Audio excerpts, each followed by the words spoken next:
नमस्कार, आप देख रहे हैं देश की बात और मैं हूं नगमा। 6 दिसंबर 1992 को अयोध्या में विवादित बाबरी ढांचा गिराए जाने के आपराधिक मामले में बाबरी मस्जिद गिराए जाने के आपराधिक मामले में 28 साल बाद जज सुरेंद्र कुमार यादव की विशेष अदालत ने अपना फैसला सुनाया। जज ने अपने फैसले में कहा कि विध्वंस पूर्व नियोजित नहीं था बल्कि आकस्मिक घटना थी, यानी अचानक हो गई। साथ ही विशेष अदालत ने लालकृष्ण आडवाणी, मुरली मनोहर जोशी, कल्याण सिंह और उमा भारती समेत सभी अभियुक्तों को इस मामले में बरी कर दिया है। इस मामले में 49 लोग अभियुक्त बनाए गए थे, इनमें से 17 की मौत हो चुकी है। फैसले में ये कहा गया है कि विध्वंस के वक्त आडवाणी और जोशी जी मंच पर मौजूद थे, पर विध्वंस के लिए कार सेवकों का साथ देने के सबूत नहीं मिले। असामाजिक तत्वों ने बाबरी मस्जिद तोड़ी। नारों की ऑडियो की आवाज आरोपियों से मेल नहीं खाती। गवाहों ने कोर्ट में माना कि सबूत के तौर पर दिए वीडियो फुटेज से छेड़छाड़ हुई। सीबीआई साबित नहीं कर पाई कि आरोपियों ने भड़काऊ भाषण दिया, जिससे दो संप्रदायों के बीच दंगा भड़का। सिर्फ उत्तेजक भाषण से आरोपी दोषी साबित नहीं हो सकते। आरोपियों द्वारा दंगा भड़काने के भी सबूत नहीं मिले हैं।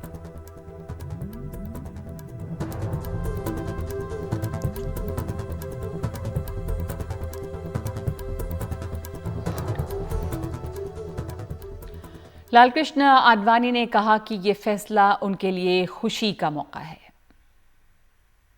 वह अत्यंत महत्वपूर्ण है और हम सब के लिए बहुत खुशी का प्रसंग है। जब ये समाचार सुना, जय श्री राम कह करके हमने इसका स्वागत किया। विशेष न्यायालय ने जो सीबीआई न्यायालय ने जो निर्णय दिया है, मैं मेरी पार्टी की तरफ से, शिवसेना की तरफ से अभिनंदन करता हूँ। आडवाणी साहब का, जोशी जी का, सभी का, उमा भारती जी का, ऋतंबरा जी का, सतीश प्रधान जी का, जो उस वक्त वहाँ मौजूद थे और संघर्ष कर रहे थे, मैं सबका स्वागत और अभिनंदन करता हूँ। तो कोई इस दिन को ऐतिहासिक बता रहा है, खुशी का बता रहा है, तो कोई आज के दिन को काला दिन कह रहा है। सुनिए इस पर असदुद्दीन ओवैसी की क्या है प्रतिक्रिया। हर कोई आज एक दिली तकलीफ और दर्द को महसूस करेगा जो भारत के संविधान और भारत के डाइवर्सिटी, भाईचारगी, प्लुरलिज्म पर जिस किसी को आज भी अटूट भरोसा है और यकीन है। आज का ये फैसला सीबीआई कोर्ट का भारत की अदालत की तारीख का एक काला दिन है। तो असदुद्दीन ओवैसी कह रहे हैं कि ये फैसला भारत की अदालत की तारीख का काला दिन है। हमारे संवाददाता शरद शर्मा ने आरोप मुक्त किए गए बीजेपी के वरिष्ठ नेता मुरली मनोहर जोशी से इसके बाद बात की है। हम बात करने आए हैं डॉक्टर मुरली मनोहर जोशी से, जो 1992 में जब बाबरी मस्जिद विध्वंस कांड हुआ था, उस समय बीजेपी के राष्ट्रीय अध्यक्ष थे और राम मंदिर आंदोलन का प्रमुख चेहरा थे। सर, बहुत बहुत स्वागत है आपका। सर, आज कोर्ट ने आपको, स्पेशल कोर्ट ने बरी कर दिया है, तो पहली प्रतिक्रिया क्या है आपकी? देखिए, मैं इस ऐतिहासिक निर्णय का स्वागत करता हूं और मैं समझता हूं कि सारा देश इस निर्णय से बहुत प्रसन्न है, बल्कि देश के बाहर भी बहुत लोग प्रसन्न हैं। और ये निर्णय सीबीआई के द्वारा प्रस्तुत किए हुए साक्ष्यों का अच्छी तरह परीक्षण होने के बाद और हमारे अधिवक्ताओं के द्वारा दिए गए साक्ष्य और तर्कों के बाद विद्वान न्यायाधीश ने बहुत सोच समझकर संतुलित निर्णय हमारे देश को दिया है। मैं इसका स्वागत करता हूं और इसे स्वीकार करने की सारे देश भर से भी प्रार्थना करता हूं। सर, 28 साल लगे इस फैसले को आने में, तो इस 28 साल के दौरान आपको इन आरोपों से परेशानी हुई या फिर एक तरह से ये कहा जाए कि बैज ऑफ ऑनर भी था, क्योंकि पार्टी जो है उस आंदोलन की वजह से ही, मतलब ये कहा जाए कि जनमानस के हृदय में जो है वो एक अच्छा स्थान बनाने में कामयाबी रही? ये आपने कई प्रश्न एक साथ मिलाए हैं। फिर फिलहाल तो मैं इतना ही कहूँगा कि हम उन आरोपों से कभी भी विचलित नहीं होते थे, क्योंकि हमें मालूम था ये सब गलत हैं, मनगढ़ंत हैं, झूठे हैं। ठीक है सर, बस एक छोटा सवाल, ये 2019 में जब फैसला आ गया था सुप्रीम कोर्ट का, तो आपको उससे कुछ आज के फैसले में उम्मीद बंधी थी कि वो जिस लाइन पे आया आज का फैसला भी उस लाइन पे रहेगा? देखिए, वो जो सुप्रीम कोर्ट ने फैसला नहीं दिया था, सुप्रीम कोर्ट ने एक ऐसे संवैधानिक अनुच्छेद का सहारा लेकर के ये कहा था कि इतने दिन हो गए, इतना बड़ा मामला था, इसमें जस्टिस जल्दी से जल्दी होना चाहिए, न्याय की दृष्टि से उन्होंने एक आदेश किया था और उस आदेश का पालन में ही इस कोर्ट ने ये निर्णय दिया है। एनडीटीवी ने बीजेपी के पूर्व सांसद विनय कटियार से भी बात की है, जो अब मथुरा का मामला उठाने की बात कर रहे हैं। भले ही राम मंदिर आंदोलन का आपको राजनीतिक तौर पर लाभ मिला, आप सांसद रहे, आपकी छवि रही देश में, स्टार प्रचारक भी थे विधानसभा चुनाव में, आज नाम भी है आपका, सब जान भी रहे हैं और आप एक बड़े नाम है सियासत में, तो क्या वो लगता है उसका राजनीतिक फायदा मिला आपको आंदोलन का? भाई, जो भी हमारे मथुरा और काशी के साथ आएगा, जिनको लाभ लेना होगा वो ले लें, हम कहाँ मना कर रहे हैं, लेकिन हमको दे जाएं जो लाभ लेना चाहे। कांग्रेस के साथ अगर इस मामले में नहीं पड़ती तो हमारे साथ आ जाएं। तो अब आगे क्या सर, आगे क्या? आप पहले भी कहते रहे, अब आगे क्या? अब तो काशी वाला चैप्टर क्लोज हो गया, माफ कीजिएगा, अयोध्या वाला चैप्टर क्लोज हो गया, आप बाइज्जत बरी हो गए, आप पर मुकदमा नहीं है, अब आगे क्या करेंगे विनय कटियार? आज के बाद क्या रणनीति है आगे? भाई, मथुरा काशी का जो मामला है सब संतों को बुला करके तय करेंगे, सब साधु संत तय करेंगे। और मथुरा वृंदावन तो पूरा संतों का गढ़ है, जैसे अयोध्या का गढ़ था। बुलाएंगे सबको और उस पर तय करेंगे क्या करना है, कैसे करना है, विचार करेंगे। अयोध्या में भी तो यही किया था। सर, इस बार भी कोई कार सेवा होगी क्या मथुरा और काशी में? अब ये सब निर्णय अभी कैसे आज बता सकते हैं, बहुत दूर की बात है। करेंगे जरूर होगा, जो संत चाहेंगे तो, संत नहीं चाहेंगे तो नहीं करेंगे। और हमारे साथ इस वक्त मौजूद हैं हमारे वरिष्ठ सहयोगी कमाल खान लखनऊ से और साथ ही सौरभ शुक्ला। सौरभ, इस मामले को आज आप कवर कर रहे थे लखनऊ में, और इसमें फैसला सुनाते हुए जज ने जो बातें कही उसके विस्तार पर काफ़ी चर्चा हुई है और अब ये बात साफ है कि इसमें तमाम लोग जो हैं वो बरी हो चुके हैं। पर एक बात जो कि मंच पर जो लोग थे और अगर उत्तेजक भाषण दे भी रहे थे तो उससे उनका गुनाह साबित नहीं होता है। कई इस पर लोग टिप्पणी कर रहे हैं, तो दिन भर वहाँ पर किस तरह की प्रतिक्रियाएं और सुनने को मिली हैं इस फैसले के बाद? देखिए नगमा, सबसे बड़ी बात तो ये है कि बहुत सारे एस्पेक्ट्स पर चर्चा हो रही है। देखिए, सीबीआई के इस पूरे केस में बहुत बड़ी नाकामी है कि इतना वक्त मिला उनको इन्वेस्टिगेट करने के लिए।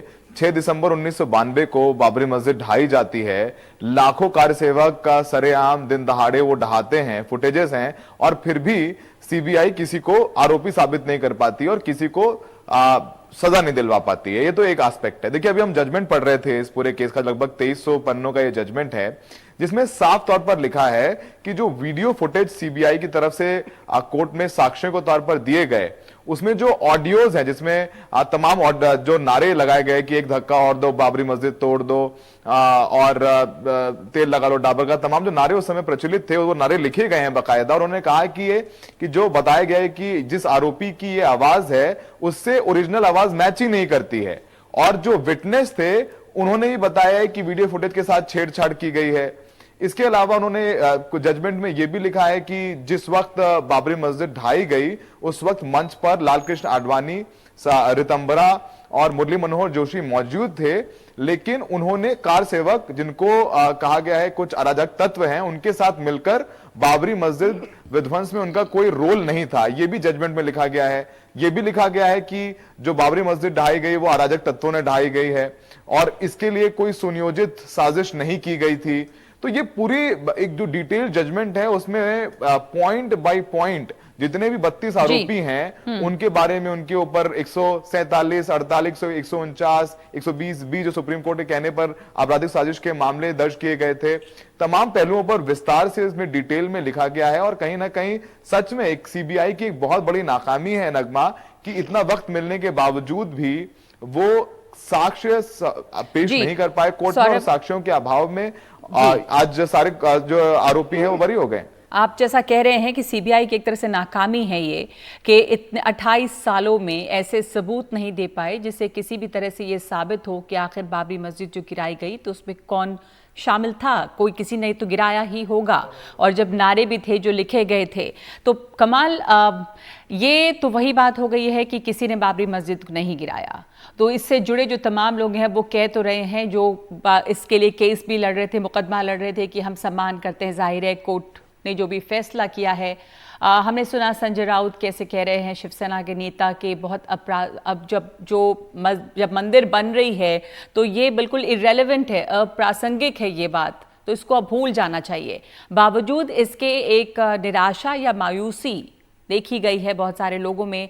आपने तमाम लोगों से बात की होगी, तो क्या उम्मीद थी इस पे? और देखिए, ऐसा है कि एक व्यवहारिक पहलू था कि क्या वो जमीन मुसलमानों को, या जो लोग उसके दावेदार थे बाबरी मस्जिद की जो जमीन थी, वो दे देनी चाहिए हिंदू लोगों को मंदिर बनाने के लिए।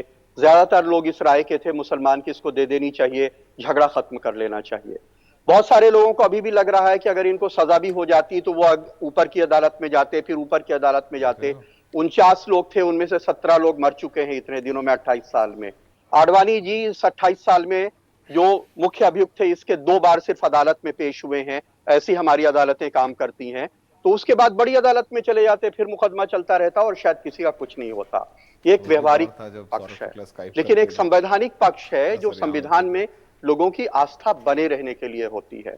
आप देखिए, ये जजमेंट एक ऐसे वक्त में आया है, आज कई लोग हमसे कह रहे थे कि जिस वक्त उत्तर प्रदेश सरकार ने एक ऐसा कानून बनाया है जिसमें यह कहा गया है कि अगर आप किसी आंदोलन की कॉल देते हैं और अहिंसक आंदोलन की कॉल देते हैं और आप उसमें हिंसा नहीं भी करते हैं, लेकिन अगर आंदोलक हिंसक हो जाता है तो जितने लोगों ने कॉल दी है उन सब के खिलाफ कानूनी कार्रवाई होगी।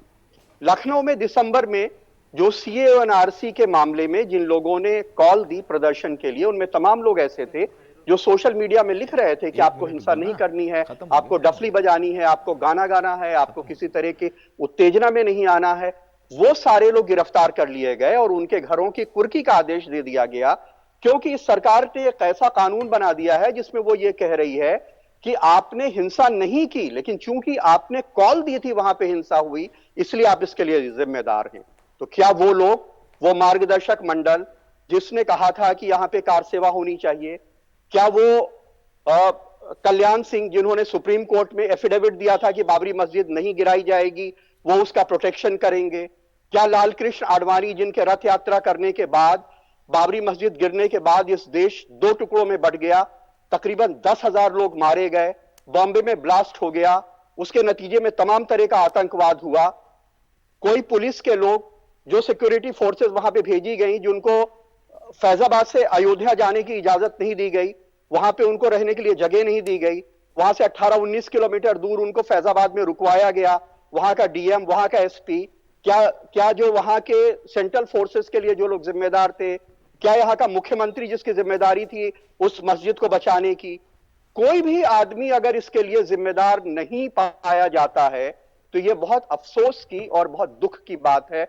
वो एक ऐसे वक्त में जब प्रदेश सरकार ने कानून बना दिया है कि आप कॉल देंगे, आप हिंसा नहीं करेंगे, कोई अराजक तत्व हिंसा कर देंगे तो भी उसमें आप जिम्मेदार होंगे, और जो प्रॉपर्टी का लॉस हुआ है वो आपके घर की कुर्की करके, आपकी प्रॉपर्टी जब्त करके आपसे वसूला जाएगा। और अभी कुर्की हो रही है, प्रॉपर्टी जब्त की जा रही है, इसकी कार्रवाई चल रही है उत्तर प्रदेश में जगह जगह। उस टाइम पे एक इतने बड़े मामले में यह कहना कि इसके लिए वो मुख्यमंत्री जिम्मेदार नहीं था जिसने सुप्रीम कोर्ट में एफिडेविट दिया था, जो केंद्र में बैठे हुए थे, जो प्रदेश में बैठे हुए थे, इस पे एक बहुत बड़ा सोचने समझने वाला वर्ग ऐसा है जो इस बात से बहुत निराश है। बिल्कुल बहुत बहुत शुक्रिया आपका कमाल। और सौरभ, कमाल, बहुत शुक्रिया आपका इस पहलू को उजागर करने के लिए, खास करके उस कानून की बात करने के लिए कि प्रदेश में ऐसा कानून बना है कि अगर हिंसा की कॉल आप देते हैं, आप भले ही हिंसा ना करें, तो सरकार आपके खिलाफ कार्रवाई करती है। तो अगर जो भी लॉस होता है वो आपके पैसों से उसकी भरपाई होगी। अगर आपके कहे पर हिंसा होती है या आप वहाँ मौजूद थे, एक ऐसे वक्त में ये फैसला आया है कि जब बाबरी मस्जिद गिरी थी तो जो लोग वहाँ पर मौजूद थे उनमें से कोई भी इसके लिए जिम्मेदार नहीं ठहराया गया है। तो ये अपने आप में एक सोचने वाली बात है। बाबरी मस्जिद गिराए जाने के फैसले के बाद आज मथुरा की कृष्ण जन्मभूमि विवाद पर भी वहां की सिविल कोर्ट ने अपना फैसला सुनाया है। इस मामले में याचिका दायर की गई थी कि कृष्ण जन्मभूमि के पास वाली ईदगाह को हटाया जाए। सिविल कोर्ट ने ये याचिका ये कहते हुए खारिज की कि ये सुनने योग्य नहीं है। आशीष भार्गव हमारे साथ मौजूद हैं। इस याचिका में क्या मांग की गई थी और कोर्ट ने क्या कहा, किस बिना पर इसे खारिज किया? आशीष जी, देखिए, ये एक ऐसा मामला है जिस पर सुप्रीम कोर्ट पहले ही रोक लगा चुका है। अब अपने अयोध्या के फैसले में आज सुप्रीम कोर्ट ने 1991 का जो स्पेशल वर्शिप एक्ट जो आया था, जिसमें स्पेशल प्रावधान रखे थे सरकार ने, नरसिम्हा राव की सरकार ने, कि अयोध्या को छोड़ करके, राम जन्मभूमि को छोड़ करके 15 अगस्त 1947 तक को जो पूजा के जो स्थल है, धार्मिक स्थल हैं, जो जैसे हैं वो वैसे ही रहेंगे, उन पर कोई लिटिगेशन नहीं होगी। और इसको अयोध्या पे जो फैसला नवंबर 2019 में आया, उसमें इसकी पुष्टि की गई थी कि ये ठीक है। लेकिन यहाँ पर रंजना अग्निहोत्री जो एक वकील है लखनऊ की, और इसके अलावा 6 अन्य लोगों ने, जो कृष्ण भक्त अपने आप को बताते हैं, उन्होंने एक सिविल सूट दायर कर दिया मथुरा की सिविल कोर्ट में, ये कहते हुए कि ये मामला जो है, ये जो पूरी जन्मभूमि है, क्योंकि वहां पर शाही ईदगाह भी है उसी परिसर के पास में, और ये कहते हुए कि इसको यहां से हटाया जाए, इस मस्जिद को यहां से हटाया जाए, इसका कोई लेना देना यहां से नहीं है। और जो 1968 में जो समझौता ट्रस्ट और जन्म स्थान संघ के बीच में से, जन्म सेवा संघ के बीच में हुआ था, वो बिल्कुल गलत था, जिसकी डिक्री 1973 में सिविल कोर्ट ने दे दी थी, समझौता कर दिया था। अब उसको गलत बता के ये पिटीशन फाइल की गई थी, लेकिन जो सिविल कोर्ट है उसने सुनने से इनकार कर दिया और उसने कहा कि ये याचिका सुनवाई योग्य नहीं है, क्योंकि जो स्पेशल एक्ट है 1991 का, वो रोक लगाता है, ऐसी कोई लिटिगेशन नहीं होगी। तो फिलहाल ये मामला अभी नहीं चलेगा, ऐसी जो सिविल वाद था उसको खारिज कर दिया है। जी, इस मामले को खारिज कर दिया सिविल कोर्ट ने। बहुत शुक्रिया आपका आशीष। एक ब्रेक ले रहे हैं हम देश की बात में, उसके बाद बात होगी हाथरस की।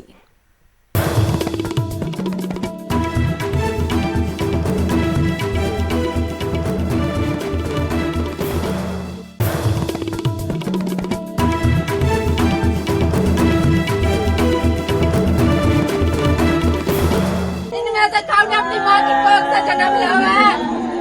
कोई इतनी सी भीड़ कहाँ से करता है?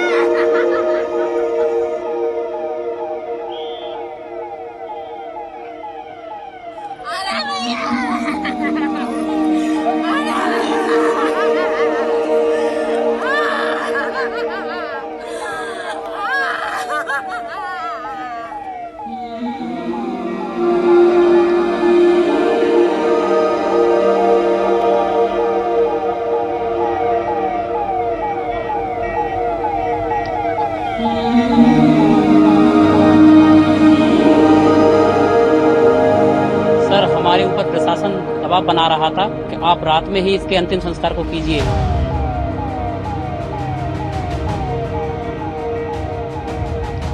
डेटी से कि अब हमें रोज थोड़े मिलेगी, बार बार थोड़े मिलेगी। 14 दिन 15 दिन जिंदगी और मौत से जूझ रही है।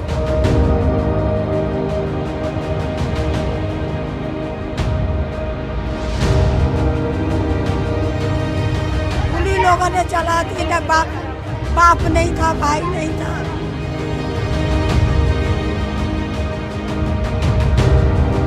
उन्होंने नहीं माना और हम जो हमारे जो लेडीज हैं उनको लाठीचार्ज भी कर रहे थे।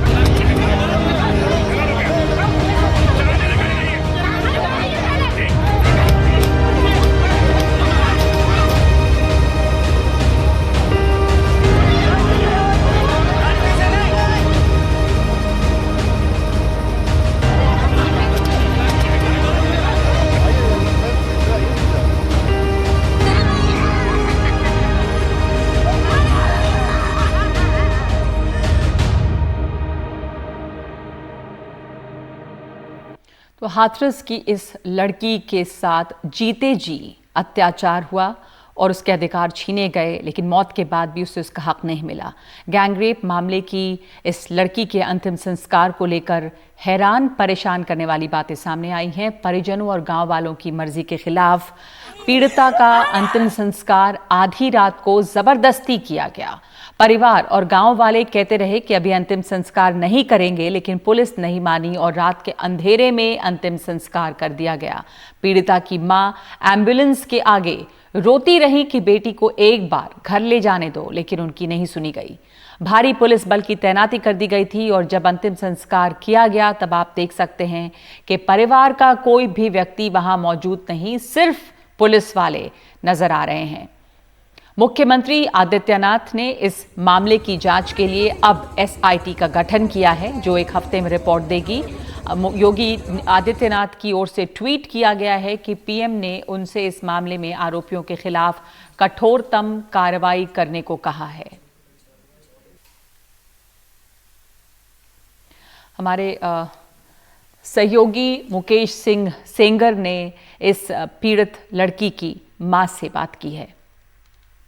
मेरे साथ पीड़िता की मां हैं, जो 14 सितंबर को अपनी बेटी के साथ खेत में घास काटने गई थी और उसी दौरान ये पूरी घटना हुई। आप अपनी बेटी के साथ थी, क्या कुछ हुआ उस दिन, आप बताइए जरा। मेरी बेटी के साथ गलत हुआ। मेरी बेटी के साथ गलत हुआ। मेरी बेटी उस दिन क्या हुआ था? आप साथ में थी, क्या हुआ था उस दिन? उस दिन खेत में उस खेत में ये हुआ कि मैं घास ले रही थी। मेरा बड़ा बेटा डालने चला आया। मेरी बेटी घास इकट्ठी कर ले, मम्मी थोड़ी सी और काट ले। मेरी बेटा काट ले, मैं तू मत काटा, मैं काटूंगी, तू इकट्ठी कर ले। मेरी बेटी से नौरी है, मैंने के आगे को बढ़ गई हूँ। जैसे मेरी बेटी नौरिया से पीछे से चुन्नी फंसा के घसीट के ले गए खेत में। कितने लोग थे? चार 5 लोग थे। अच्छा। ले गए। मैं भागती फिरी, मेरी बेटी का मुझे नहीं दी के सड़क पे आई हूँ। मैं चिल्लाती फिरी हूँ, मुझे नहीं मिली है। फिर उल्टी चप्पल मेड़ के सहारे जो पाई है। मेरी चप्पल तो ये पैती तो दोनों पैती, मेरी एक चप्पल कैसे यहाँ सब टूटे बाजार टूटा पड़ा, तो उसी की सीध पे मैं चली गई। एक भीतर थी, एक बाहर पड़ी चप्पल। मेरी लड़की के तन पे कपड़े नहीं थे। मुंह में से खून निकल आया, ये रीढ़ की हड्डी टूट गई मेरी बेटी की। तो आपकी बेटी से उसमें बात हो पा रही थी? बेटी बात कर पा रही थी? नहीं। अच्छा। नहीं कर पा रही थी मेरी बेटी, जीभ कट गई। अच्छा। ये बताइए कि पुलिस कह रही कि आप लोगों ने शुरुआत में 4 लोगों के नाम नहीं बताए थे और ना ही आपने ये कहा कि गैंगरेप हुआ है, इसीलिए शुरुआत में कार्रवाई नहीं की हमने। उस लड़की की जमानत बंद हो गई तो उसने नहीं बताया। नहीं, आप साथ में थी ना, तो आपने बताया। अब मैं तो है थी, मैं तो बाहर थी। अच्छा। मैं थाने के लेके गई तो मैं घुसने नहीं दी। वहाँ से कही कि तुम जाओ जहाँ से। आपने कहा था 4 लोग थे, शुरुआत में कहा था आपने थाने में? हाँ कहा था। उन्होंने नहीं सुना? नहीं सुना, उन लोगों ने नहीं सुना हमारी। जाओ जहाँ से, कुछ नहीं, जहाँ ले जाओ, हाथ से ले जाओ। हाथ से भी सुनाई नहीं भाई। फिर अलीगढ़ को कर दिए। अलीगढ़ जाके भत्ती लड़की करी थी हमने। कल रात में यहाँ पर आप लोगों के विरोध के बावजूद भी अंतिम संस्कार हो गया। आप अपनी बेटी के आखिरी दर्शन नहीं कर पाई? नहीं कर पाई। अपनी बेटी की दिखाई भी नहीं है। मैं अपनी बेटी के घर से विदा करती, उन्हीं लोगों ने चला दी। न बाप नहीं था, भाई नहीं था, लेकिन उन्हीं लोगों ने जला दी, हमको नहीं सर पड़ने दी। आप गाड़ी के आगे भी लेट गई थी, उसके बाद भी नहीं माने? नहीं माने, लाठी बजाई उन लोगों ने, लाठी। आप लोगों ने अपने आप को घर में लॉक क्यों कर लिया था? लोग आ रहे, भाग के आ रहे, सब खींच के ले चलो इसको, सालों को ले चलो। तो डर के मारे मैंने ताला बंद कर लिया। सारे मारने के लिए आ रहे थे। तो ये पीड़िता की मां है, उनका कहना ये है कि घर में बीती रात इन लोगों ने लॉक कर लिया था क्योंकि पुलिस वाले जबरन इनको घर से ले जा रहे थे। और इन्होंने ये भी बताया कि किस तरह से पूरी घटना हुई। 4 लोगों ने घटना को अंजाम दिया और इनके कहने के बाद भी पुलिस ने शुरुआत में गैंगरेप का केस दर्ज नहीं किया, केवल एक एक्यूज के खिलाफ केस दर्ज किया और उसे गिरफ्तार किया। और घटना के 9 दिन बाद पीड़िता का बयान दर्ज किया गया और फिर बाकी के आरोपी गिरफ्तार किए गए। हाथरस से कैमरामैन सुशील लाठी के साथ मैं मुकेश सिंह, एनडीटीवी इंडिया। तो किस तरह से जोर ज़बरदस्ती और बल के प्रयोग के साथ रात के बीचों बीच रात में उसका अंतिम संस्कार किया गया, जहां पर परिवार का एक भी जन मौजूद नहीं था। परिवार के लोग डर से अपने घर में बंद थे और पुलिस वालों की मौजूदगी में इस लड़की का अंतिम संस्कार कर दिया गया। और आपने सुना उसकी माँ बता रही थी कि किस तरह से लाचार थे उसके रिश्तेदार, खुद उसकी माँ एम्बुलेंस के आगे लेट गई, बावजूद इसके उनकी नहीं सुनी गई। एक हम ब्रेक ले रहे हैं। अब इस मामले में फास्ट ट्रैक कोर्ट की भी बात हो गई। एक ब्रेक हम ले रहे हैं, लेकिन ब्रेक के बाद अब चर्चा करेंगे कोविड की, कि किस तरह एक बहुत बड़ी आबादी हिंदुस्तान की अब भी संक्रमण के खतरे में है।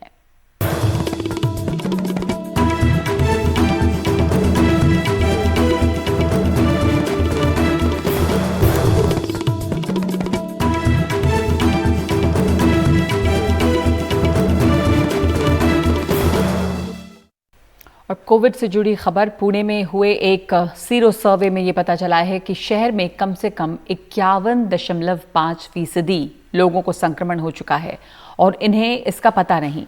35 लाख की आबादी वाले इस शहर में 18 साल से ऊपर के 1664 लोगों का सर्वे हुआ, जिसमें पाया गया कि 51.5% लोगों में इसकी एंटीबॉडी पाई गई।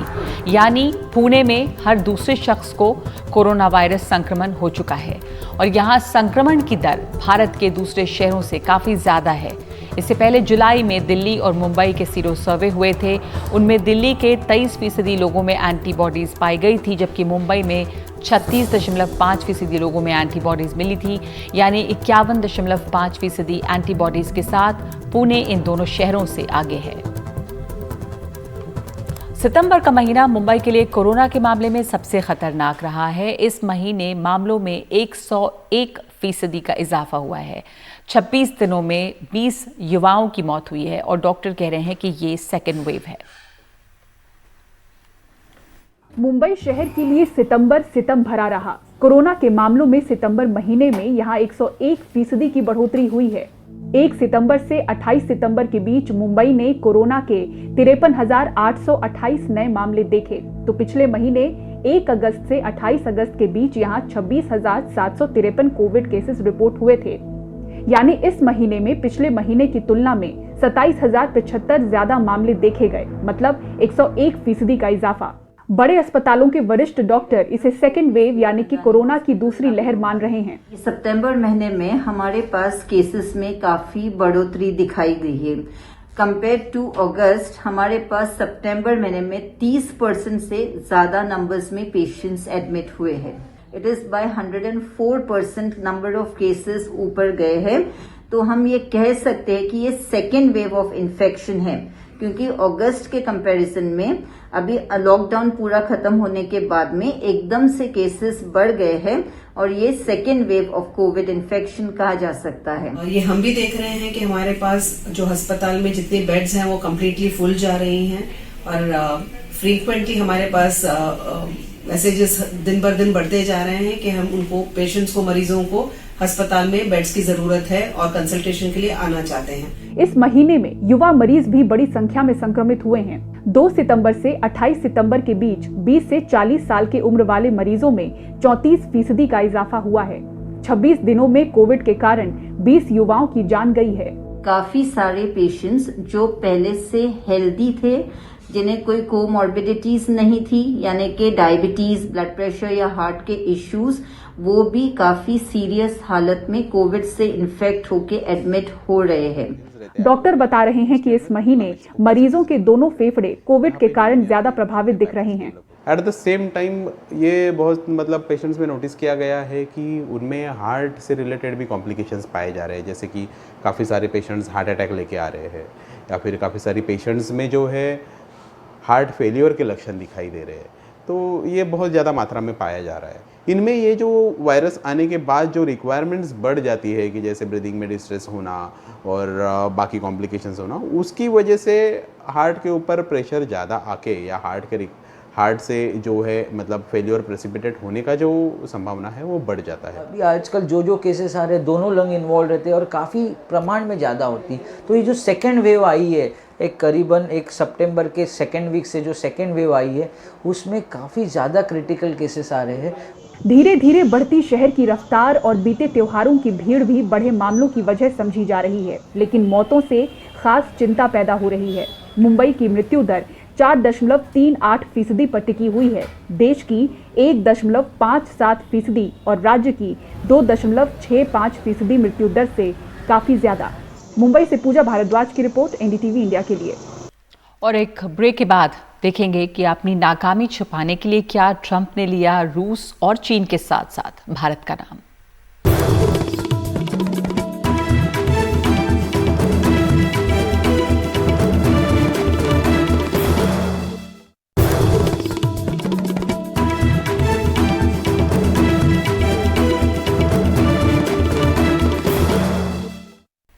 तो पहले अमेरिकन प्रेसिडेंशियल डिबेट में डेमोक्रेटिक पार्टी के राष्ट्रपति उम्मीदवार जो बाइडेन ने राष्ट्रपति ट्रंप पर यह आरोप लगाया कि कोरोना से निपटने में उनकी नाकामी की वजह से अमेरिका में लाखों लोगों की मौत हुई। इस पर ट्रंप ने अपना बचाव करते हुए अपनी पारदर्शिता की दुहाई देते हुए भारत पर भी बड़ा आरोप लगा दिया कि चीन और रूस के साथ साथ भारत भी कोरोना से हुई मौत का सही आंकड़ा नहीं बता रहा। What about this question of reopening and the fact he wants to shut down? And by the way, when you talk about numbers, you don't know how many people died in China. You don't know how many people died in Russia. You don't know how many people died in India. They don't exactly give you a straight count, just so you understand. But if you look at what we've done, I closed it. तो इस वक्त मेरे साथ देश की बात में इतना ही। नमस्कार।